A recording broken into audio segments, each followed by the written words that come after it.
All right, it is July 18th, and I wanted to do an update on the patch and the pumpkins and show you guys all the progress of what we got going on here. I am doing my last international business trip. I'm jumping on a plane to Japan tomorrow, so I have one more extended trip of more than a week, or about a week away from the patch, which is always tricky. You never know what's going to happen with that.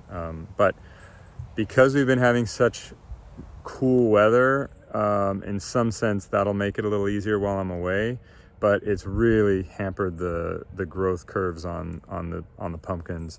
I just got off the phone with Leonardo Urena, who's one of the world's best growers. He grows here in Napa County, which is really close to Sonoma County where I grow. We're probably about 45 minutes apart from each other, and he was expressing the exact same thing that I'm seeing. It's just we've been having 70 degree, mid 70s, high 70 degree days, but we have coastal fog in the morning that doesn't break till, 11, sometimes even as late as 12.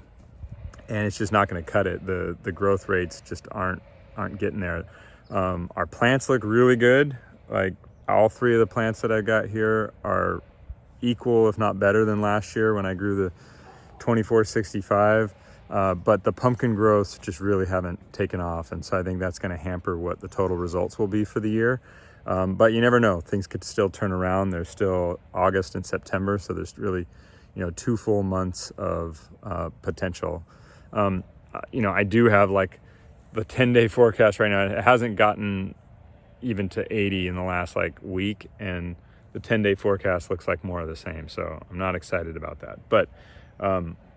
Yeah, let me show you what the plants and pumpkins look like. All right, first is the 2465 Dawson. This plant here, these leaves right here are easily 3.5, 4 feet tall. I ended up deadheading, as you saw, the main on this one, which is going to make the management a little easier. So I don't have as much out here because I took that whole section of the main out, and then all these secondaries on both sides are pitchforked going forward. The cooler weather has actually, the plant health is fantastic on all the plants, but you can see normally by this point I would have expected a little bit more coverage in the patch. There's still a decent amount that has to fill in. This patch is bigger, so this is closer to 1,200 square feet. Positives are the skin's still really smooth, and it can still pick up the growth. The growth recently has been okay, not great. You can kind of see the size with my feet in here. I've never liked the shape. I still don't love the shape. It's got kind of that sort of sunken area there, and you can see back there kind of the overall shape is not great, but it is what I've got, so we're running it. This thing's I don't know the exact date, but mid 30s, and it is been plunking along at high 20s, low 30s, and then a week ago when we had a little heat wave for a couple of days, it jumped up, and then it's kind of come right back down as we've gotten back into the cooler weather. So not anything super exciting, but it is alive and still growing. Let's go look at the others. All right, this is the 2177 Ford. In the drone footage, this was the biggest plant. It's definitely my best plant. This is the main vine already curving around here. A little bit of the pitchforking still to fill in.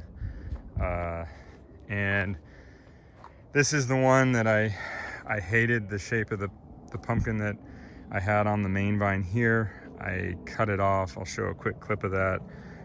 But yeah, this thing just wasn't going to cut it. It wasn't growing well. It had a terrible shape, and it just wasn't going to do my buddy Jim Ford justice on this plant. So I opted to cut it off, which left me with the several secondaries that had pollinations on them. I whittled down those pollinations to the best for both position and kind of shape, and I was left with this one. So unfortunately it's a late pollination. It's like a July 4th pollination or something close to that. So the best I would be able to do is around 95 to 100 days. But I think that still has potential to be better than what I was going to have with that kind of misshapen pear pumpkin. So here's what it looks like at about a little over 10 days old. I think it's 12 days old today. And it's pretty round. Others that are growing the 2177, it seems like they're usually pretty round. I don't know, actually Jim's got one that looks more long. But you know, the real shape of this thing will show its colors more like at day 20, 25, something like that. So we'll see. But it's got a heck of a plant behind it. I've never grown on a secondary, truly on a secondary like this. So that'll be a first for me. It feels weird having so much plant over here that is feeding back to this guy on a secondary, but I think that's how the plumbing will work in the end, but we'll see. All right, let's go look at the 2560. And last but not least, the 2560 Ginger. There is the pumpkin. Another one I'm not in love with the shape on, but you get what you get. Plant is not as big as the other two, but still filling in and has some growth to do. But the pumpkin is the biggest and is growing the fastest. So this is also mid 30s, just around 500 pounds. Not great numbers, but it's been doing, it bounced into the 40s at night, 40s every day. And then it came, you know, the really crappy weather, it came down a little bit.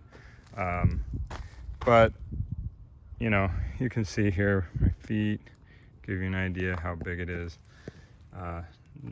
Skin is really smooth and has that kind of nice shine to it. So it still could, if the damn weather would kick in, I think it could still kick in.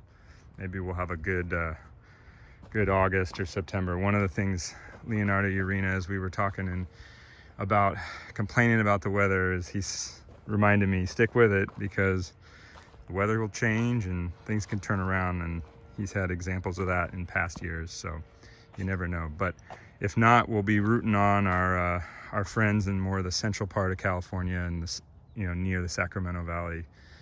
Usually when us guys in Napa and Sonoma are cool, it keeps the really high temperatures down for people in the Sacramento Valley area. California State Record was one of those years. They had mild and good weather, and we were just too cold. And so maybe that's maybe it's one of those years. So we'll see.